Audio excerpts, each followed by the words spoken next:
One. Good evening and welcome to the October 7th, 2025 Stratton County Free School District regular meeting of the Board of Education. Please rise and join me in the pledge of allegiance. I pledge allegiance to the flag of the United States of America and to the republic for which it stands, one nation, under God, indivisible, with liberty and justice for all.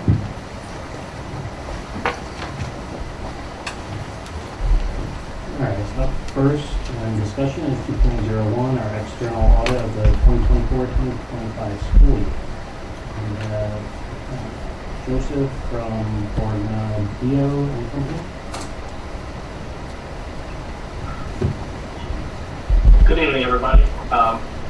As you said, I'm Joseph Puro from the Bonadillo Group. I'm the principal responsible for the audit. We just went through the financial numbers with the audit committee.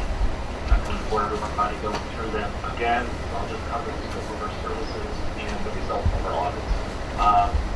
Scope of our services are the audit of the financial statements in accordance with government auditing standards. The report on internal controls and compliance also in accordance with government auditing standards. We did an audit of the extra classroom activity funds. That's on the cash basis of accounting. It's not government auditing standards. And then we issued a required communications letter. And as I communicated with the audit committee, we're still waiting for the final compliance software to finish the guidance/school audit as it used to be launched. So in summary, we anticipate issuing an unmodified opinion fairly in accordance with GAAP, which is generally accepted accounting principles. Once the board accepts that, this is the highest level of assurance we can give. That report's on pages 1 to 3 of the report for those that have that. There's an internal control report in the back, pages 63 and 64. We did not identify any internal control weaknesses or material weaknesses over the school district financial reporting process. Then we also, on the extra classroom activity fund, we anticipate issuing an unmodified opinion on the extra classroom financial statements. And then the required communications letter, standard wordings in there. The big change this year, as noted in DAB 101, compensated absences. Just changed the definition of a compensated absences and required us to do a new calculation of who's included, what's included, and add the FICA tax to that accrual. Every school district had to do that this year. Every government had to do that. So you're not alone there. And we are seeing, we did have a prior period adjustment in your financial statements for that. And we are seeing that with the majority of our school districts. That's it. Questions? Any questions for Joe?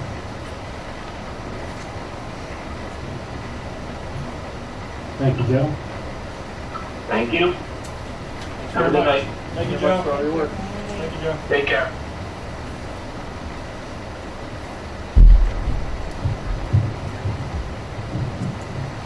All right. I'd also like to thank Val for putting together the requested of our reserve fund for the past couple of years.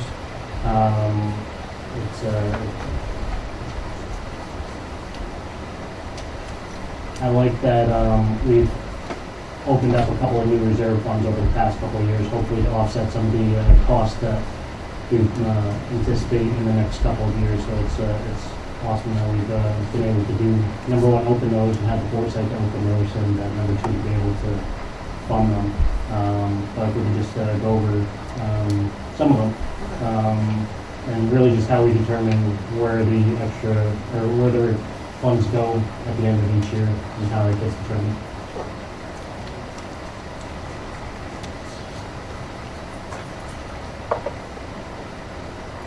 Yes, the district has several different reserve funds. Basically, the first sheet that I distributed to the board gives a definition of the reserve funds that the district is allowed to have by law, and I highlighted the ones that are specific to Stratton Code. Some of the bigger reserve funds we have are the tax cert reserves, and that's used to refund money to taxpayers when their assessment has been reduced. That number this year, as of the 24-25 year financial statements, right now there's a little over $5 million in that tax surge.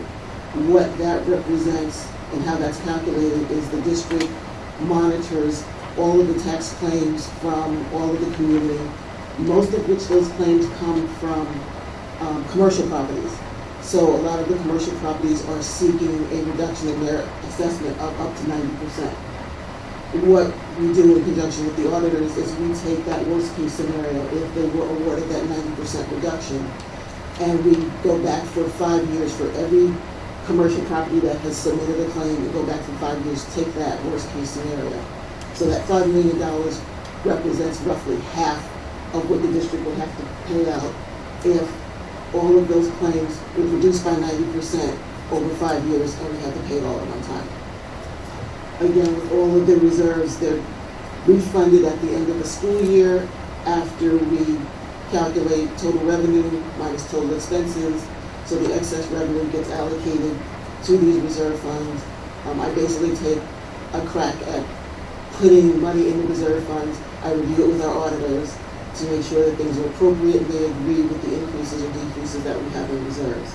Another reserve that got an increase this year is our insurance reserve. What that is used for is to pay for expenses that are not covered by our insurance carriers. This year, with the increase in insurance premiums, there was also an increase in the deductible that we have to pay for property damage. Up until this year, it was a $5,000 deductible. It got raised to a $25,000 deductible. So knowing that we have some residual expenses from instances we had for water damage last year in the high school, that reserve was increased to be able to cover those extra expenses. Some of the other reserves we have are for the retirement. Those are calculated based on government standards. So ERS and TRS gives us a calculation or a percentage that we're allowed to increase those reserves year to year. The ones where we have more free range are the capital reserves. We have several capital reserves. We have one specifically for vehicles. We have one we have two that we have recently instituted for vehicles and for facilities. The two new ones were basically in anticipation of the expenses that we will have to incur for the electric vehicles. At this rate,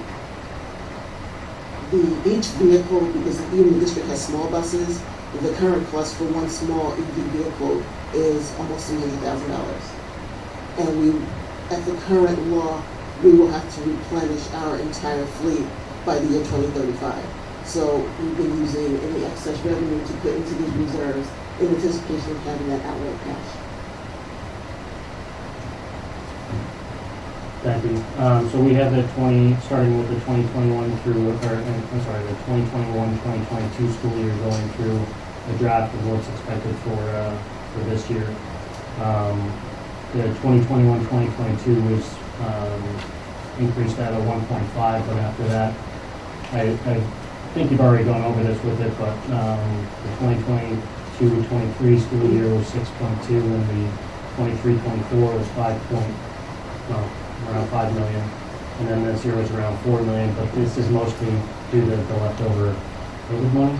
It's a combination of leftover COVID money and the fact that for the last 3 years, there was a change in the foundation aid calculation, and our district received significant increases in foundation aid for the last 3 years. So that was excess revenue over expenses that we've been able to put into reserves to kind of save the future. They seem very well funded, which would be very helpful in the future for us. Thank you for putting this together. Absolutely.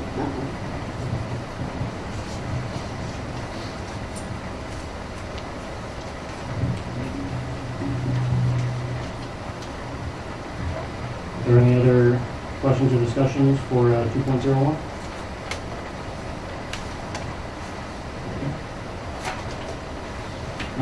Consent agenda, comments from the public on consent agenda items only. Are there any comments from the public on consent agenda items? No. Consent agenda. Is there any items that need to be discussed or pulled regarding consent agenda? Any questions for me? I don't think it needs to be pulled. I just had a question for 4.15, the year-end budget transfers. Is that the same thing as the budget reserves, or is that, what is that sheet for? What is that, that sheet reflects transfers that we have to make for one of two purposes. There's another state report that the district wants to prepare by the end of the calendar year. And that's an ESSA report where things have to be categorized by building. So there were some expenses that during the normal course of business, we report on a district-wide level. A lot of those transfers are putting expenses to the appropriate building, so we do that equivalence a lot of times. And some of the other things are just audit investments. Once the auditor looks at them, feels as though we should recategorize buildings. Thank you again. There's no other questions or comments for the consent agenda. I ask for.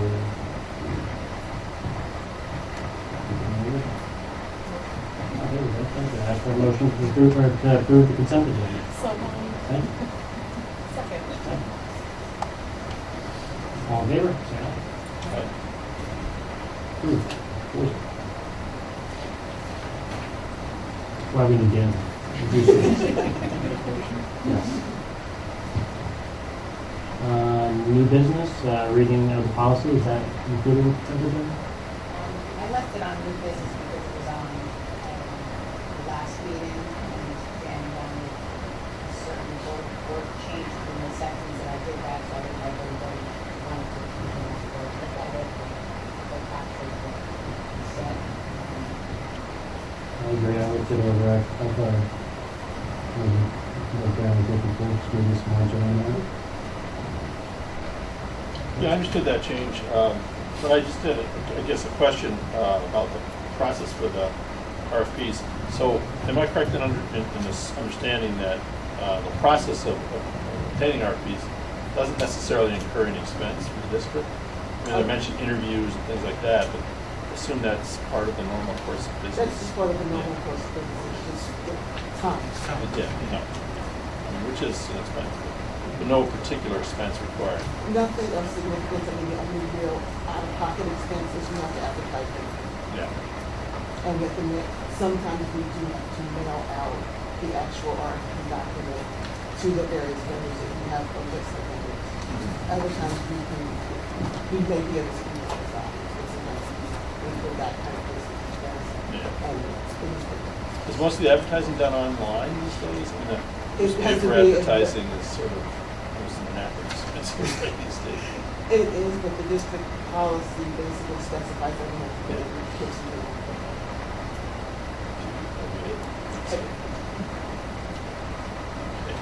What I do. Thanks. Any other discussion on 5.01? The motion to approve 5.01? So moved. All in favor?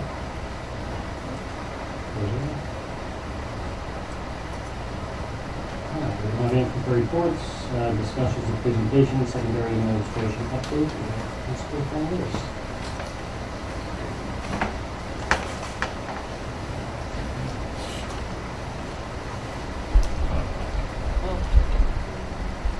Mike?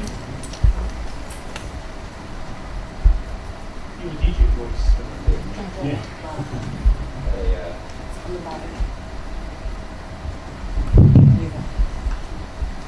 I attempted a country accent this morning as a spirit week, so people said it was all right.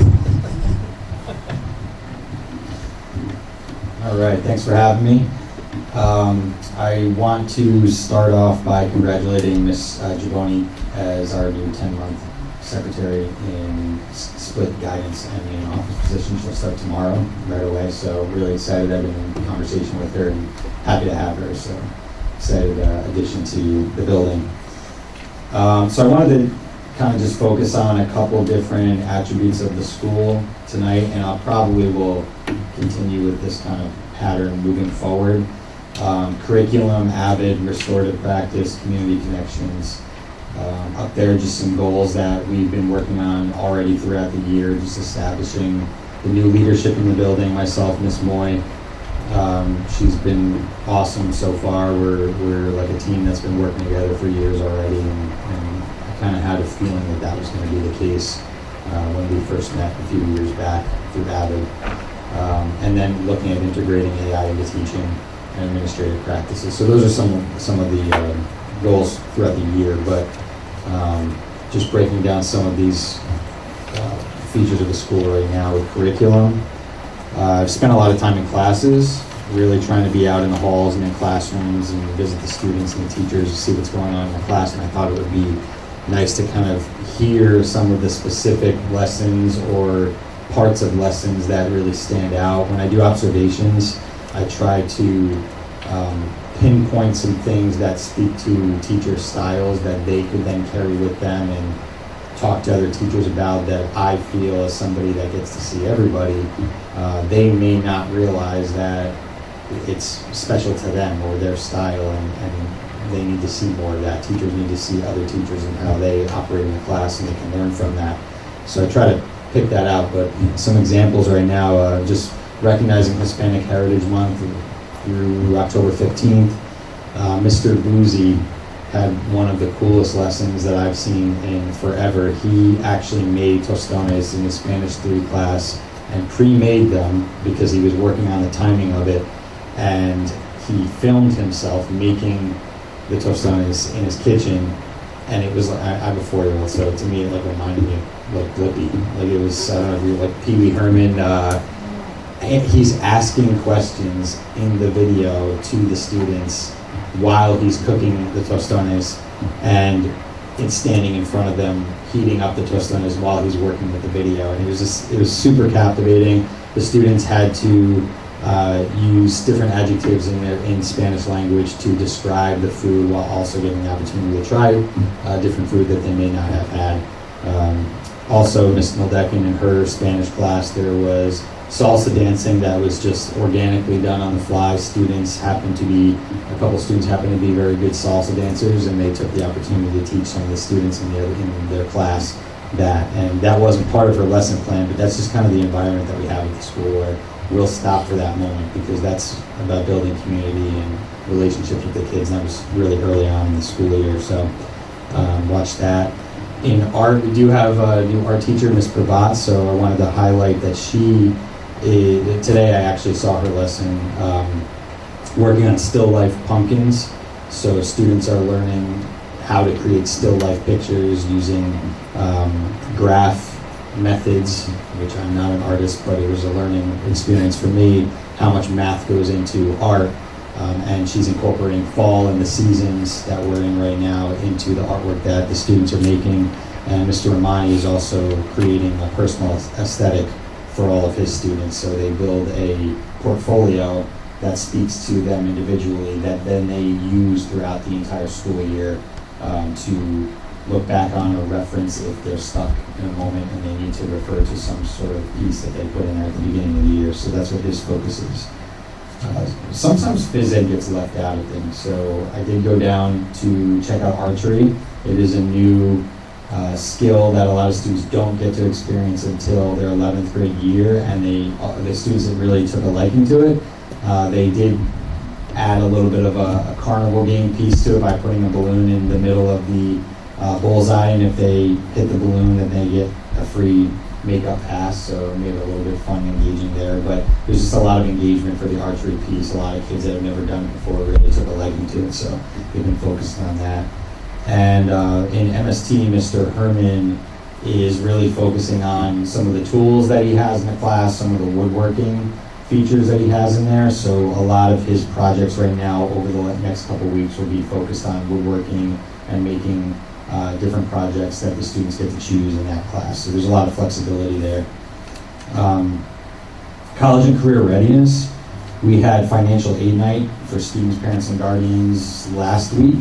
Had a great turnout for the seniors there. We've had a number of college visits already in the first month. Massachusetts College of Liberal Arts, SUNY New Paltz, Monmouth University, RPI, Hofstra, Mount St. Mary's College. And then this month is basically full almost every day with college visits, and students are able to go down there. They'll get a pass in the morning, and then they can visit those colleges when they're there. The counselors also went in for classroom presentations to go over Naviance and the college search, as well as the college application process. And that is also a focus of AVID too, as we go and as we add more of the AVID elective, but I'll get into that in a second. And two big ones for curriculum. Portrait of a Graduate, that is where we're headed over the next 3 years. It is very new. The state is rolling out some guidance every month or so. We just got some new rubrics a couple days ago. We have our curriculum coordinators, myself and Ms. Moy and a few other counselors are attending Duchess Bosse's on October 16th to learn where we're at this point, just for the planning phases so that we're on track. And then there's another event on November 19th, I want to say, that some of our faculty are going to as well, but a large group is going on the 16th. And also Seal of Biliteracy, so we've been focusing on that a lot for the planning. The first phase of it will be this year. Students will be eligible to receive that seal this year for graduation. It is recognizing students who master a language other than English, and they have to gain certain points on a rubric. There's a couple different pathways. A lot of it, most of it, goes through taking Spanish or French up to the AP level, and then there's a couple different other aspects of that to earn the points. But we've identified the students that are eligible for it this year, and we'll work on that moving forward. They're going to be notified soon, and then if they want to take advantage of that, they'll follow through with the requirements that they have to do, and we'll have that seal of biliteracy on their diplomas this school year. So. Forensics, our new science teacher, Mr. Boyd, has Matthew Greenstein, the chair of DCC Criminal Justice, coming into the forensics class to speak to them about the criminal justice program and some aspects of that in the science class. So we really try to incorporate college visits into the classroom too, and community members that can kind of create connections in the class outside of the building. As far as AVID, so we're rocking and rolling with that. We have the 2 sections right now. We're working on adding the 11th grade section for the next school year. We have our first guest speaker for the 9th graders this Friday, Pete Buckley, sales manager at Beta Bionics, manufacturer of insulin pumps. So that's going to be the first of many question and answer sessions that the students get to experience throughout the school year. That's a big part of the curriculum in AVID, to make sure that they see and experience resources within our community and within our state, so they can get their hands on it and actually talk to the people involved in it. So we have that going in that classroom. We also have Mr. Shanks has done a great job in an advisory role, recognizing the traits every week. Every student is identified, and he sends out a weekly trait based on the AVID curriculum. Last week was mindset, this week is responsibility, and the lessons focus on those traits. It kind of goes in tandem with what we do for P2 in the elementary schools and middle school, and our positivity club here at the high school too. We also have grade reports where we look at all the AVID students and where they're at. We kind of drill down into what they need in that class, focusing on them. It's much like our MTSS meeting, but this is kind of pulled away from that, and we focus solely on the AVID students and what they may need and resources they have. We are incorporating AVID strategies into faculty meetings. So our last faculty meeting, again, I was mentioning as an English teacher, I always felt like we were on the front lines of every initiative, so we were always the first ones to have to embrace, and then we didn't always get recognized. Phys Ed, I feel like sometimes doesn't get recognized for the work that they do and the lessons that they have. So Mr. Shanks and administration, we planned a group strategy that is used in AVID that teachers can use in all their classrooms. It doesn't matter what discipline it is. But we took a quote, an aspect of phys ed, any type of, there was a bunch of different sports, and then the definition. So there's 3 different pieces, and we handed those pieces out to all the teachers, and they had to meet and try to match each other up. And then they sat together in their tables during the faculty meeting with the activity that we did. So we're trying to, these are simple strategies to kind of get kids up and moving, and different ways to organize groups while also teaching the content. And we're also trying to recognize the hard work and the work that teachers do in the school, and the different disciplines throughout the school. So it just kind of opens their eyes and up to, oh, I could do this in my class and use, different definitions in my English class or science class. And a lot of what Avid is interdisciplinary. It's not just meeting the needs of 18 students in 10th grade. You can make a school Avid, and that's what our focus is. We have our extended faculty meeting next week, where we're going to do an Avid PD, and it's going to be put on by our Avid teachers to the entire staff in the high school. So we're trying as much as we can to incorporate those strategies so that we become an Avid school, not just having the Avid elect. A lot of it too is things that we all want to do as teachers, but you have to like recreate it and reinvent it, and that takes a lot of time. And what Avid does is it provides you these strategies and the hard stuff, the paperwork, that kind of the rules, the definitions, how to make it come to life for you, so you don't have to put that work into it. And then what that means is you can spend more time doing different things in the class that you may not have. I do want to address some cell phones, just as far as discipline.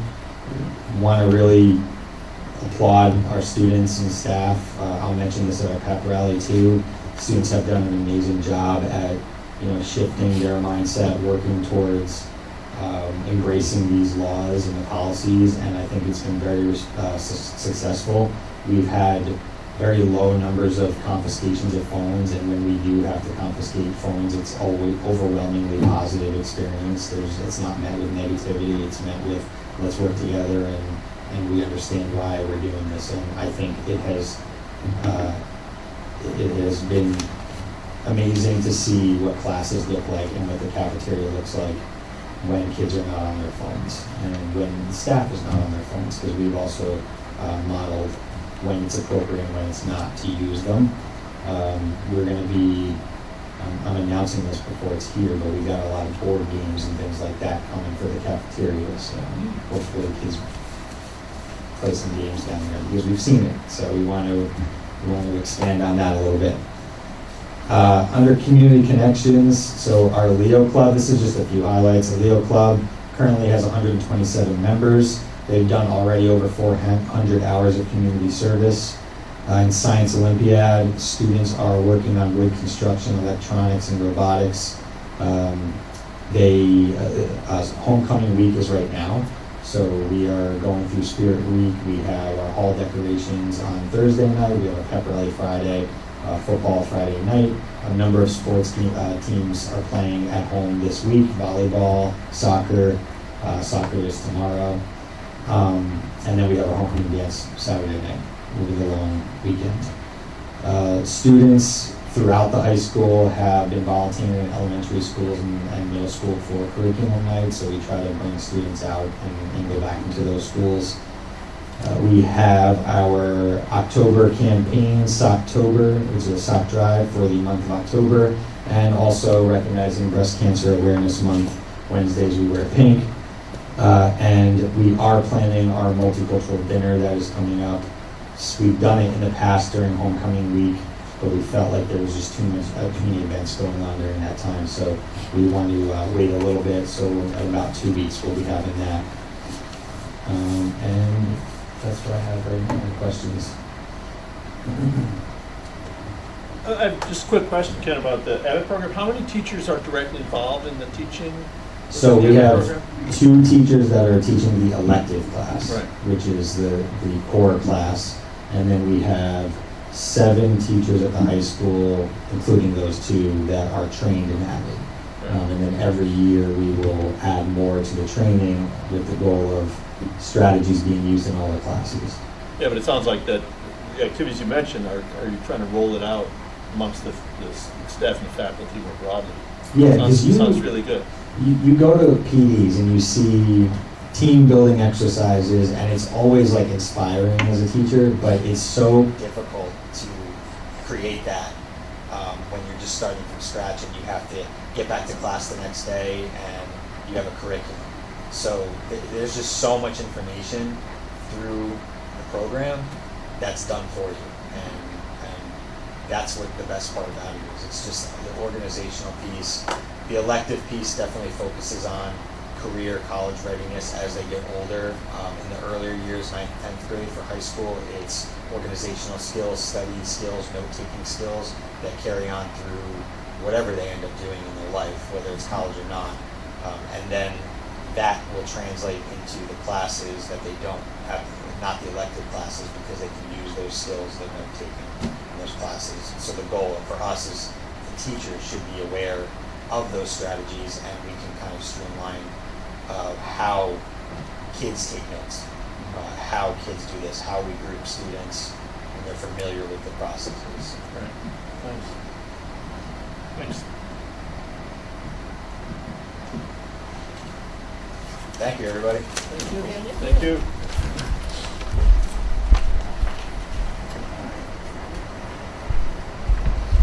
Up next, 7.02 policy committee discussion.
This is our draft for the policy committee.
Say for instance, Joanne Kim Newfield.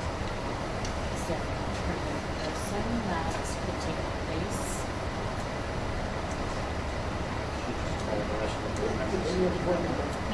Yes, she just let Sandra know and let someone else know. And So that person would do 2 rounds instead of Joanne. could, depending on where she is on it. And if for some reason we can't get one, there's still someone there. So it's actually having the 2 does give flexibility. I didn't find myself.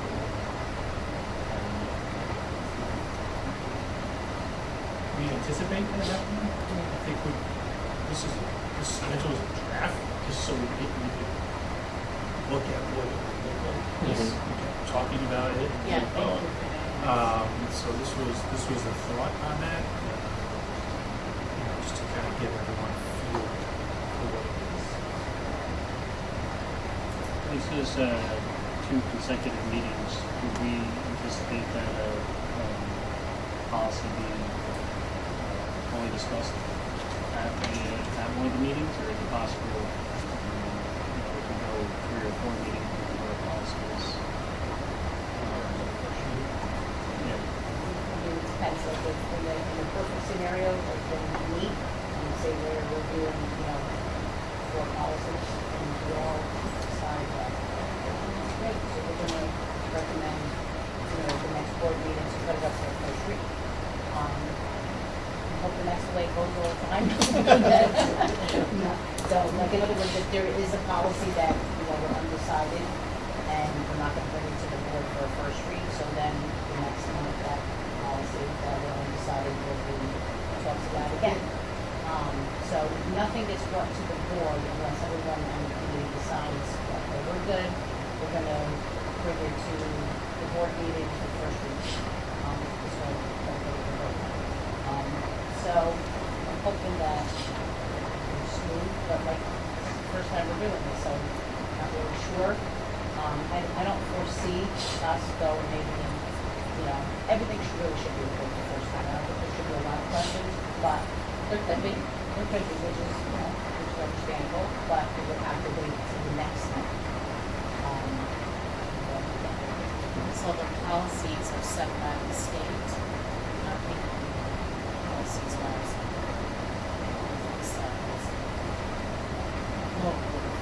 A big help is, when we added the concept of the attorney there, I think was streamlined the process, because many times in the meeting, we would go, let's check with the attorney on this to see if this would, she's right there. So that should help. And the attorney will look at it beforehand if possible, so that she can, legally, it's up to the policy committee.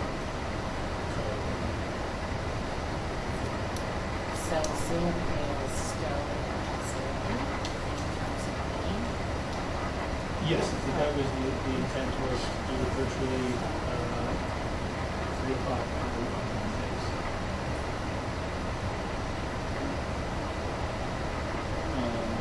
So the reason I asked about the consecutive meeting part is that if it does end up going to 2 or 3, I could start a discussion of the policy, but not beyond the following month, and somebody else is coming on that wasn't part of that original conversation with it. And my question would have been from the time that I worked on the law is fluid at this point, so I'm sure that happens. But also keep in mind, then that's coming to the board for approval, for then the board asks questions. Clarity, kind of what we've done before with the board, that still can happen. I would say Joanne's on the first one, right? When we're at that meeting, she might answer some questions, that the board might have, if she was at the meeting. And we could also, but I'm saying, there'd be a board member who kind of would be, well, Jeff, this is why we met with that, or whatever. So you still would have that if you happen to be the one who cycled off, or if you were one who wasn't even part of any of it, you still don't have any questions that you could still answer.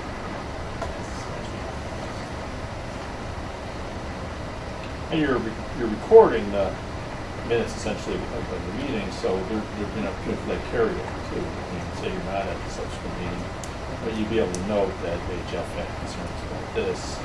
Here's what we talked about last meeting. Imagine there might even be routinely a kind of need for that, a quick kind of review of what happened at the previous meeting for the benefit of the person who's coming in. It'll be minutes. Yeah, at that meeting. You review the minutes and you have a chance to kind of get context. And he would still have a chance, if Jeff had a concern and he cycled off, he would still, That's a full meeting. to vote on it. It's a full board meeting. I don't know if you answered my concern, or thank you for answering my concern.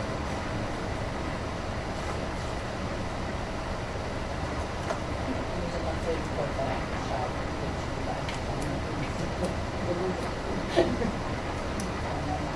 I mean, It'll be a policy committee. right, yeah, it's the ones for sure, but, if anybody has any questions, I think we should just take a stab at it and see, how No, I it think goes. it's, I mean, just to like look at, like I said before, we're up to date, there's things that are gonna come up like very soon. A while. The only thing that I'm like, in other words, if we're ready, we just have to decide, is everyone okay at least with the charges, because we can at least approve the charges, not tonight, obviously, but if there's any, concerns with the language in here, I guess that's my first question. If there's not, then we could approve it on the 21st. And the schedule is just for us. And then start. Is anyone okay with December start? And the only reason why I say December is because I really I tried to do, when we meet, if there's policies and a meeting coming up, then the policies will be on the meeting. I'm hoping that's what it's going to be. Maybe one in December. So, we'll just see how it goes. yeah, so the schedule you've got here, does this give you, I mean, I don't have the board meeting schedule in front of me now, but does this give you enough time between the policy committee meeting and the board meeting to Right. get That's the it hope. set? Yeah, that's the whole, because the policies are ready, whatever revisions the policy has, you're gonna sit. So if there's something that's, if you all agree on the revisions, there's nothing really that I need to do, or just to put it on the board meeting. If there's revisions, there's probably minor ones. Right. And it's quick, for me to do, but I think I did give myself enough time. To see how it goes. Yeah. Seems very workable to me. Yeah, thank you for doing this. Charter looks good to me as well. That'll be on the next meeting. Yes, the charter will To be approve the approved charter at at the next board meeting. Yes.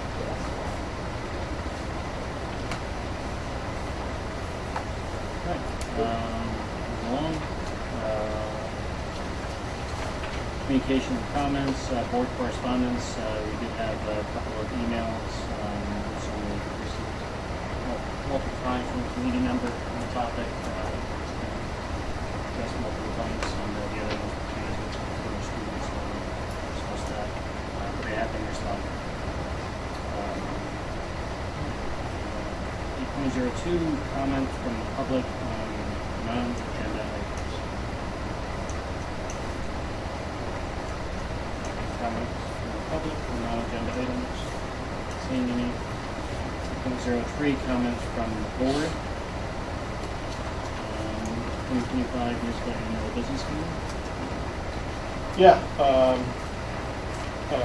guess I had one quick comment, additional comment prior to that, I just quickly make.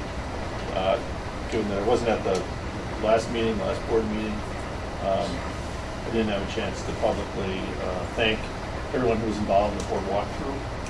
I reached out by email and thanked people that way, but I'd like to acknowledge publicly that I thought that was just a terrific opportunity to see the district buildings in operation. I'd really like to thank once again everyone who was involved. Not just planning that day, which I thought was significant itself, but what it reflected, I think, was how the district buildings are functioning in such an enthusiastic and engaging way.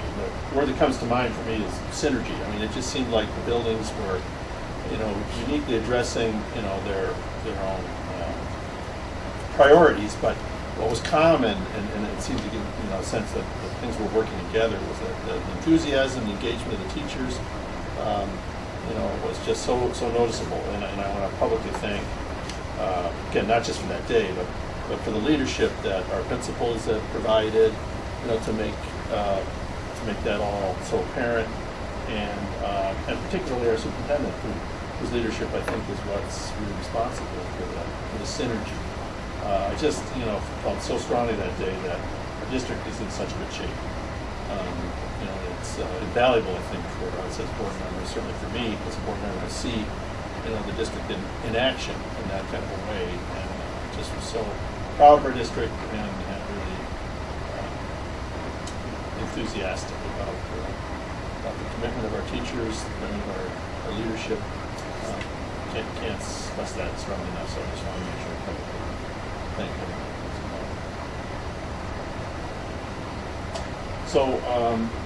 So I'd ask that we have a few minutes anyway to talk about the proposed resolutions for the municipal business meeting that's coming up next week.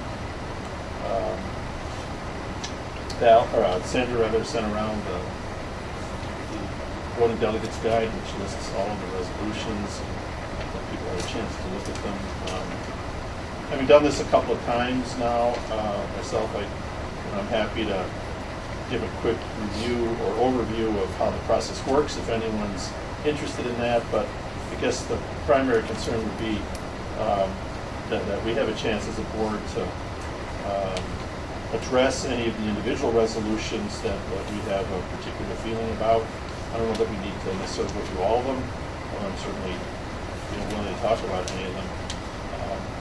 But what I'll do as the delegate from our board is vote on these resolutions as they come up one by one, and certainly my vote should not just be what I think individually, it should be what our board feels. Consensus of our board.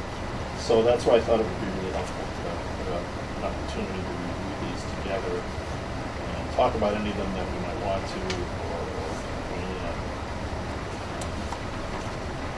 at the Dutchess County School Board Association meeting last week, we had a municipal representative who was there, kind of walked through them with us, so we had a chance to talk about them in that context. I can share any comments that I can from that discussion, but we all went away from that discussion, committed to finding out what our boards think and voting accordingly. The way this is structured, I've got this document, so I guess I'm referring here to pages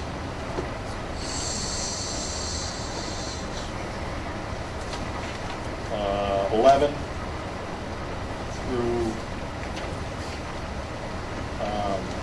13 are the table of contents, and then the resolutions follow. But the way this is set up is that there are always a number of resolutions that are carryovers from prior years that are scheduled to sunset. So that would be the first 7 resolutions that you see listed there on page 11. And then there are another, in this case 15, resolutions that the Resolutions Committee, NYSBA's Resolutions Committee has recommended for adoption. And the way the meeting works is that we go through each of the resolutions one by one, and if there's need for any discussion, if anyone wants to discuss them, there's time for discussion, and then the full body of delegates votes on each one. It's important to understand, the most important thing to understand about all of this is that what we're voting on here are resolutions that will form the advocacy strategy for NYSBA. These don't become state laws. There's sometimes some misconception. These don't become state laws. This simply identifies the priorities for the NYSBA's advocacy arm and legislative arm, working with the legislature to advocate on behalf of member school districts.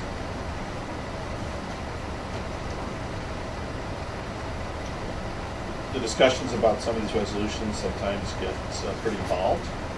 There's a time limit, but they can be extended and so forth. This year, there are fewer resolutions than there have been in some prior years, so it's been a conscious effort. Brian Fessler at the meeting discussed this. It's been a conscious effort to try to limit the number of resolutions at a time to keep things more manageable. This year, we've got, 34 resolutions. 23 of them are recommended, and then the set of resolutions you see on page 13 are the resolutions that the Resolutions Committee is not recommending for adoption. Yeah, I was gonna ask you about the proposed resolution to the district, and what is it for our district? Number Um, 2. Page 17, Oh, I see. so is that shared services? Yeah, so this is one of the ones that it says being posted.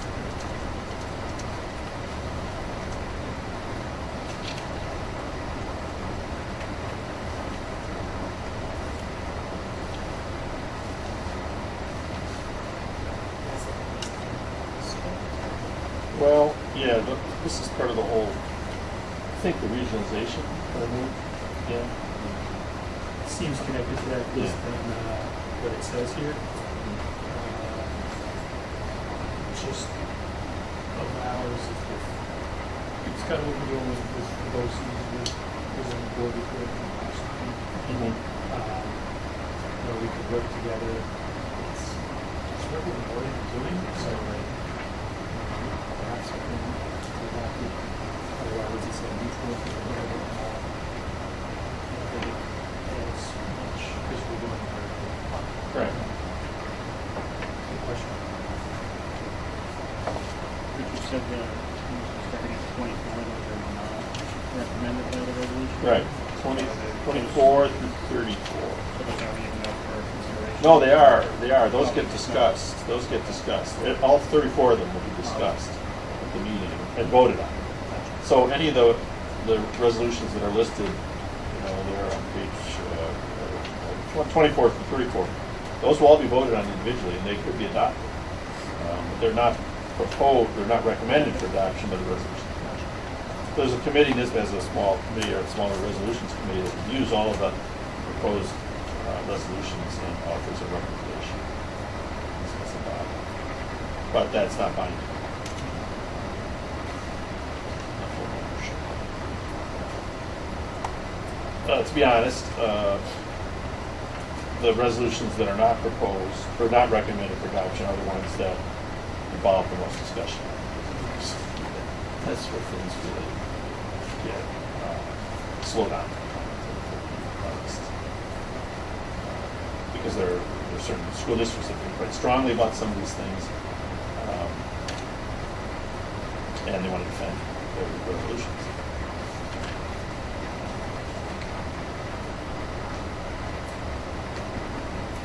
The vast majority, in my prior times having done this, the vast majority of the resolutions proposed or recommended for adoption do get adopted. And most of the resolutions not recommended for adoption end up not getting adopted. It's all done by vote individually on each one. So these districts, I remember in New York City. Yeah, Long Island. Long Island, Long yeah. Island. Yeah. That's where a lot of these go. Just for an example,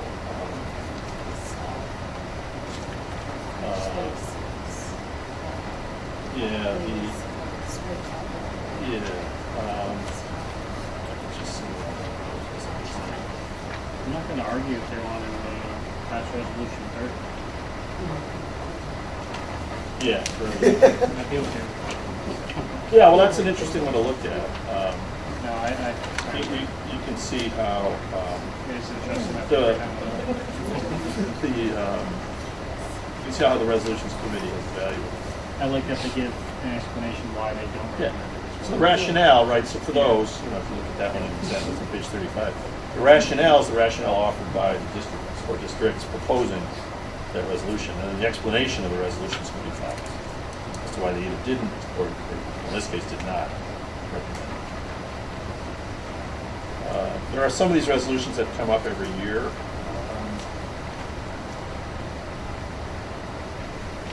For instance, 29, I think, previous page. Page 34.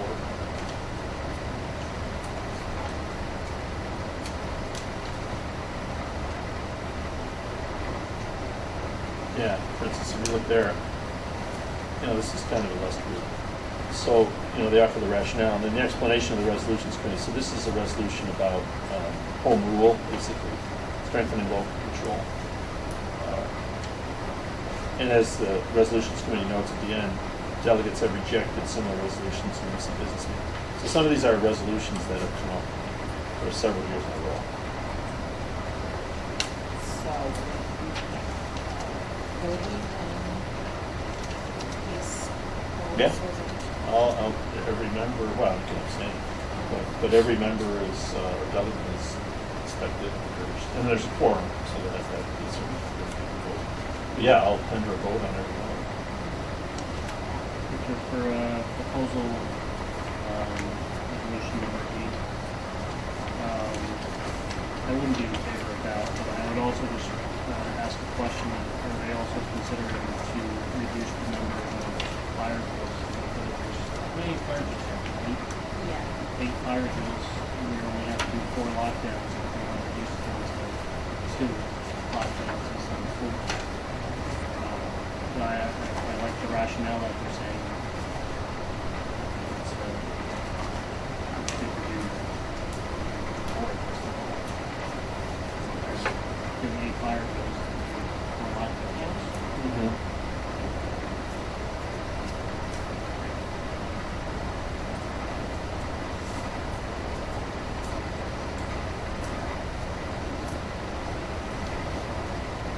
Yeah, it's just one school board, or district. Yeah, I imagine that one will get some discussion. So that's the kind of resolution that will get some discussion. Yeah, I'd just be interested to see why they're not also reducing the fire drill ones, maybe there's not as much trauma induced. Yeah, that's the Fire reason, drill. that's the rationale. In my opinion, reduce. Well, bigger things They're do. not gonna do, because it used to be more, instead of 12. Yeah, there's 8 fire drills and 4 left.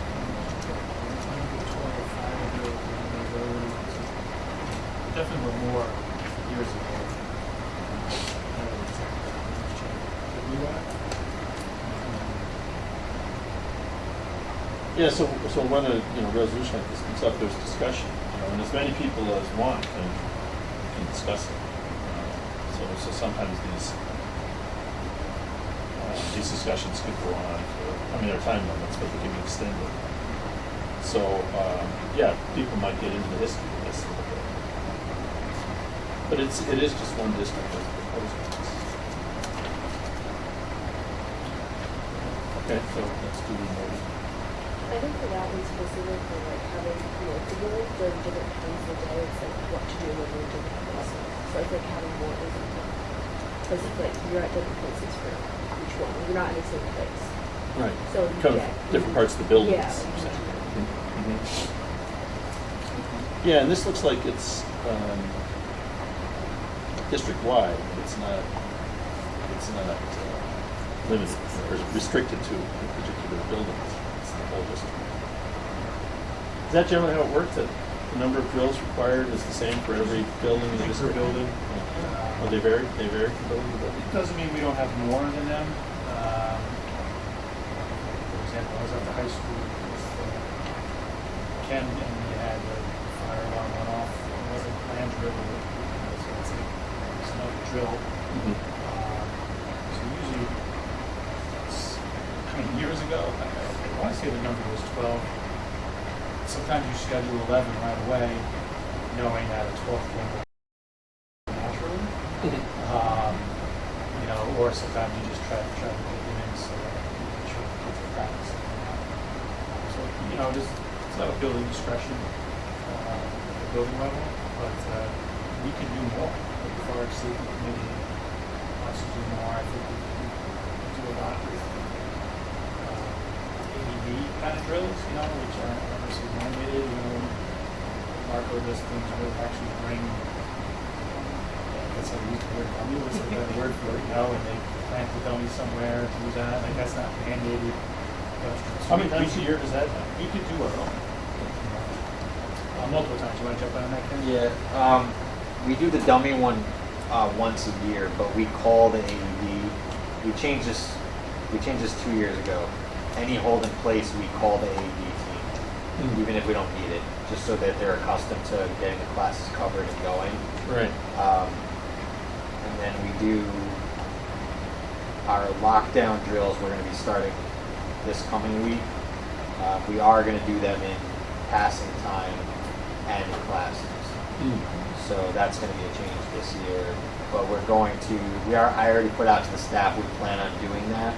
And then if we do it during passing time, when we do it, we're going to give a little bit of an informational announcement in the morning so that there's an awareness that will happen. Because I have been in, not here, but I've been in schools where that happens and we're unprepared for it, because we used to have those little remotes, and if they're connected to the internet, sometimes they let out and it'll go off, and it's not a good situation when that happens. Yeah.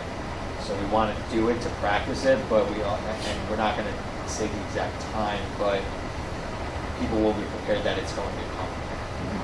That's how you know This will reduce the trauma too. Yeah. If you don't know it's a drill.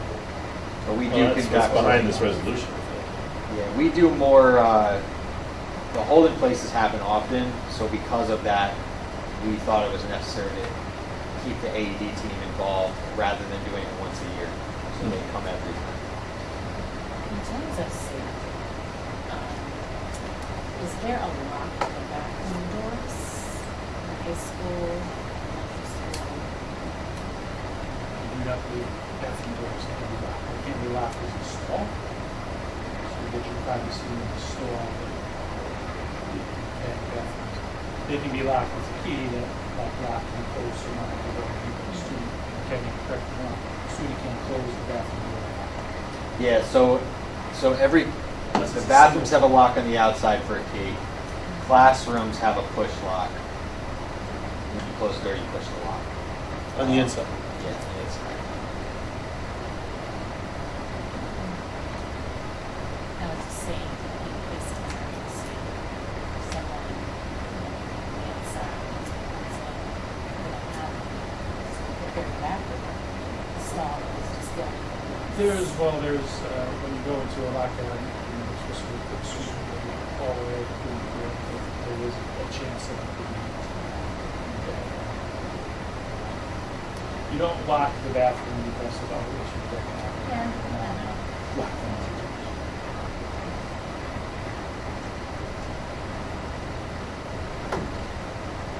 Anything else for the discipline? I guess I would just say, review this further if you like, and if people have questions or concerns or thoughts, feel free to let me know. The meeting is a week from Thursday, 16th. Feel free to contact me. And I'll let you know after the meeting. So I guess at our next board meeting, we'll follow up as to the results. Further comments? So Dr. Horvath and I both attended the safety committee meeting today. I do appreciate some of the topics that were brought up. Cybersecurity drills in between. We mentioned that in the last meeting, so thanks for hearing that. I'm sure that was going to sound like I already planned on doing it. Possibly trying to do some at the beginning and end. I can only imagine the monkey wrench that throws into everybody's day doing it and all that goes behind it. Thank you guys for considering to do it, because it happens. Like you said, never a planned emergency. Very emergency for a reason. They also mentioned the CPR AED initiative from the state, and it sounds like Spagkill is way in front of that. That's something that was already in place here with it. I like that you said the high school has push locks on the doors. Is that something that's new? I remember last. As long as I've been there, 6-7 years, they've been there. Nice. So every classroom, every office space really everything but the bathrooms. Yeah, I can remember being in districts and watching the teachers try to fumble with their keys to lock a door and when your heart's racing and your arms are going on to try to be able to do that. Find your key number one and put in the right key and locking the door is not something easy to be able to do. So it's good that they have. Is that at all the, That is not at all. I was just gonna ask that. It's not at all the schools. The protocol is really the classroom doors are always in the locked position. So then it's just a matter of closing the door. That's what I stand. That's what we have to figure out. Open the door, it's easier. It's just in the locked position, so you're not looking for your key. Whatever situation. Most teachers teach with the doors open. It's ordinary course of day, and then if there's a lockdown, they close it off. This is a mixed bag, depending on what's going on. But with the door already in the locked position, Yeah. it's supposed to on the bathroom topic, do we have vape sensors or light sensors or anything like that in the bathrooms? Certain, not every bathroom. We have vape detectors, but not every. Anything with So Lewis is going to review. no, it'd be nice Which to have them in ones? every bathroom. Yeah, they're okay. Okay, they're hit or miss. I don't know if it's an issue with the ones who we have, like different maybe in the school bathrooms, the flame or the vape sensors. No school has the same amount as us. Is that what you asked? Yeah. You get a lot of falses with those? More so now than we used to. I don't know if that's just technology gets old so quick. I think that's probably part of it. It gets outdated. Yeah, we get false. And then, I brought up the last one to, maybe you can bring it up at the committee meeting, ask for it to be on the agenda. Mr. Lewis had actually mentioned that there's a push button, that he had some falses was had at a previous district. Yeah, so I was an administrator and we had them on our lanyards and it was at dismissal. Something happened to the Wi-Fi, the connection went off and it set them off. And it was treated as a real, we thought we were in it. And Scary. yeah, it was large school, so. I was principal of a building that went off. Ghost instead of creating a good situation. It was handled and learned a lot. I would still be interested in looking into the Cenergex, and then there's a new one called Response. That I think a school in Long Island now has it. But same thing, it's kind of that automated push button ID tag that you have. Yeah, I mean, that was 9 years ago, so technology's changed a lot since then. Yeah. And one company's got a good name. That's part of a needs assessment. Yeah. That could be something that come back and want to purchase. Yeah. I'd like to say it'd be something sooner rather than later if we can look into it, because the emergencies you never plan for. So just at least have them come in and talk to us about it and maybe see what they do offer. Being in a lockdown, like you said, especially those accidental ones, being at the Arlington when it happened and not knowing where in the school that could have happened, or you guys have it, not know what caused it. And now you're running the entire school trying to figure out where the lockdown is occurring at, and it's a lot for even one officer to have to run around the entire building and try to figure out where the threat is at, versus some of these technologies that are out there now that can, as soon as you push it, it pulls up on a map where that person is, and push that button, and it's on his phone, it's on the responding officers, it's on your administrator's phone, so it kind of pinpoints exactly where that's at. Put cameras on it right away. And really, the point of I was looking some of those technologies, whether it's through the needs assessment or sooner. You actually have a meeting, did you say it today? Are you planning it? Or you Hear back. you're waiting here? Waiting to hear back. To kind of discuss, or things else.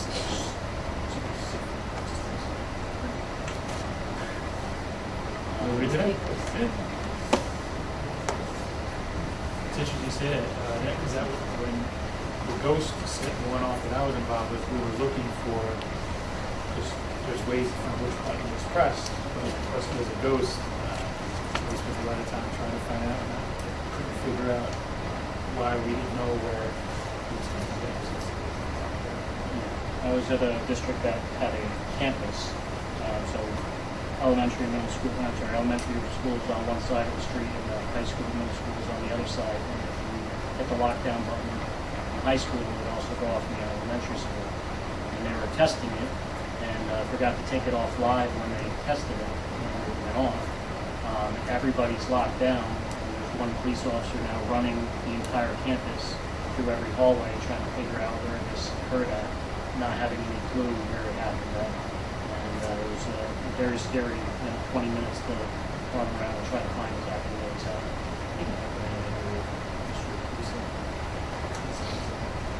But they found out.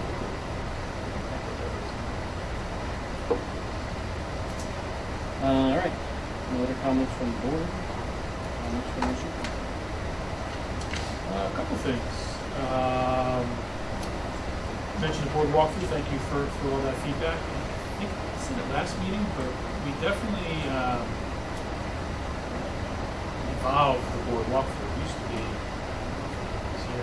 a summertime thing. I used to kind of call it the white glove test, where we go around and make sure. I think we, as a cabinet, we talked and said we wanted to see. The board said too, we want to see schools in action. I think a lot of districts still do it as a white glove test. So I like how we do it. See the kids in action. See, I think we even were at a building when they had a holding place. So that's good for the board to see. So thank you for that. Want to thank Ken, for the implementation of Avid. We talked a lot about Avid at the high school level. Dan, who's not here today, Jonathan Shanks have been amazing, with that among others. But what Ken was talking about today, how we use protocols and faculty meeting, and how it starts to permeate a little bit. That's what we envisioned when we started. So I just hearing that, and all that stuff, and just kind of new at high school. It's really only the second year, and it's the first year really with a staff member, dedicated towards that. So just great to hear all that stuff. That's exactly what we're planning. So kudos to you, and I know Ms. Moy has experience with that. So that's fantastic. And then finally, Ms. Sandra, I don't know if the board knows, it's given away, it is actually. This is it's not a surprise anymore. This is, or next week is a school board recognition week. So we do have some items for recognition, which we will be doing offline. But as every year, I like to read about being a school board member, and I think it's kind of a thankless job. I really like what this says here. So school board members take on one of the most important citizen responsibilities, overseeing the education of the community's youth. Boards of education guide their school systems and ensure public schools are flexible and responsive to the needs of the community. School boards are comprised of volunteers, most of whom do not receive any compensation for their service. Well, that says most. We should say all. They're individuals within the community who dedicate their time to improving public education. And we do sometimes we're late, sometimes we come early, as today. So just definitely from our school district, we really appreciate the time. And Claire, that includes you. That works. That's all. Thank you. All right. Up next, we have a proposed executive session. The board will vote to adjourn to executive session to discuss any student-related matter which is protected from the purpose. and seek the advice of legal counsel. No further business is anticipated after the executive session. Motion to go into executive session. Second. We'll see you all at the next meeting on October 21st.